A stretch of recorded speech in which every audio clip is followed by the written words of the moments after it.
European country is the United States. 800 cars per 1,000 inhabitants. Everybody who is able and allowed to drive a car has a car in the United States, statistically. Germany is 550, the EU is 450, but China is by 15 or Russia is by 117. If Russia and China will drive not as much as we do, but half as much, then tomorrow nobody can drive a car.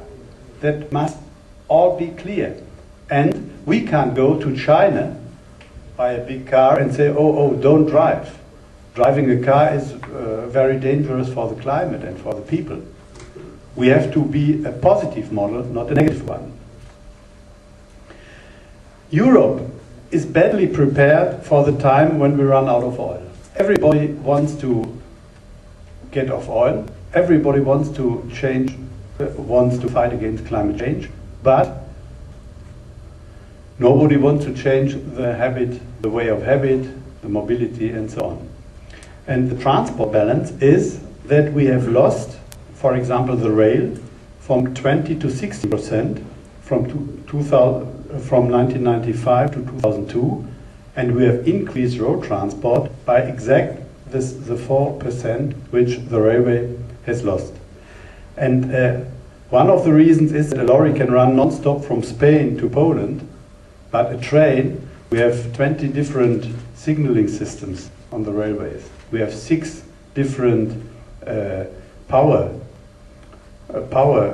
systematics on the locomotives, and we have 4 different gauges. And so it is very difficult, but we can reach it. But the main thing is that we had a framework which is not in favor of the railways, which are the most environmentally friendly mode of transport. It is, if you look, it is mandatory by the European Union since 1991. For each locomotive, for each track, there is a toll on the rail. That is not a problem here in Malta because you have no trains. Therefore you have many cars. But for Europe it is a problem. And if you see the EU 15, Germany has the highest tolls for passenger transport and for freight transport.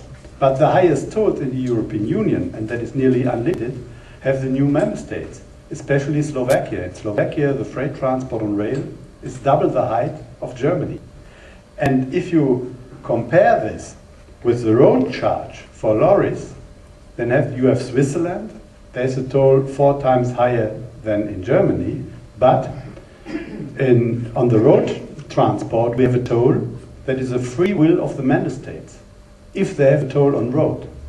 But it is not a free will, they are forced to have it on the rail. Normally it is only on highways, only for trucks, and only for trucks more than 12 kilometers.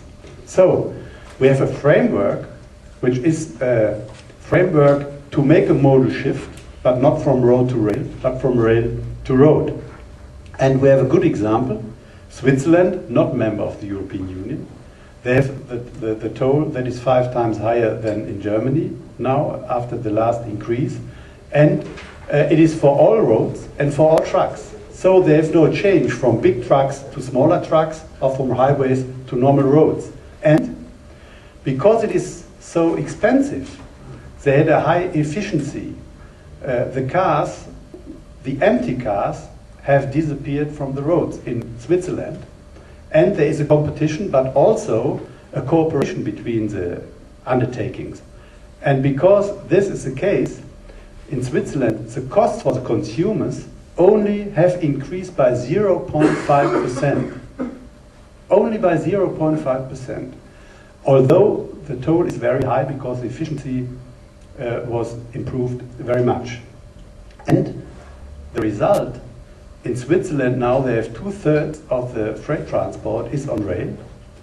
And for example, before the toll on roads, 70% of the mineral oil transport in Switzerland was on road. Today, after the toll, it is on rail, because rail is very attractive. And there is no difference between the price.